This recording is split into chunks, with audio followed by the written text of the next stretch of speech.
حدیث معصوم ہے، فرمایا جب سکرات کا وقت آتا ہے تمہارے زندگی میں جو محبتیں تھیں، ایموشنز تھے، اس کو اللہ کیا عطا کرتا ہے؟ جسم عطا کرتا ہے۔ فرمایا سب سے پہلے ایک جسم آئے گا تمہارے سامنے، تم اس سے پوچھو گے کہ بتاؤ تم کون ہو؟ میں مرنے والا ہوں، کہاں تک میرا ساتھ دو گے؟ تو آواز آئے گی کہ میں تمہاری اولاد ہوں۔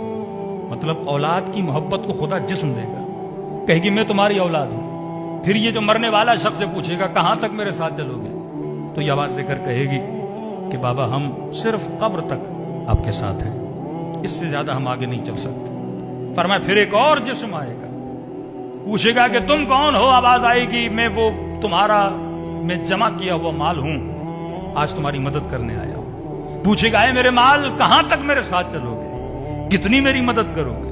یہ مال کہے گا کہ میں اتنی مدد کر سکتا ہوں، آپ کے لیے کفن کا بندوبست کر دوں گا، آپ کے لیے تابوت کا بندوبست کر دوں گا، آپ کے لیے قبر کن کا بندوبست کر لوں گا، کسی کراچی کی اچھی جگہ پہ قبر آپ کے لیے خرید سکتا ہوں، اتنا ساتھ میں آپ کا دے سکتا ہوں۔ اولاد کہے گی قبر تک، مال کہے گا ساز و سامان خرید سکتا ہوں۔ فرماتے ایک تیسرا جسم آئے گا، اس کو کہے گا کہ تم کون ہو؟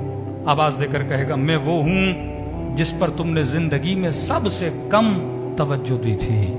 کہا کہاں تک ساتھ چلو گے؟ کہا قبر میں بھی تیرے ساتھ ہوں، برزخ میں بھی تیرے ساتھ ہوں، قیامت میں بھی تیرے ساتھ ہوں، لیکن میں بہت کمزور ہو چکا ہوں، بہت نحیف ہو چکا ہوں۔ پوچھے گا تم قیامت تک میرے ساتھ چلو گے؟ بتاؤ تو صحیح تم کون ہو؟ کہ میں وہی ہوں جس کی طرف کم توجہ دی تھی۔ کہ کیا نام ہے تمہارا؟ آواز آئے گی میں تمہارا عمل ہوں۔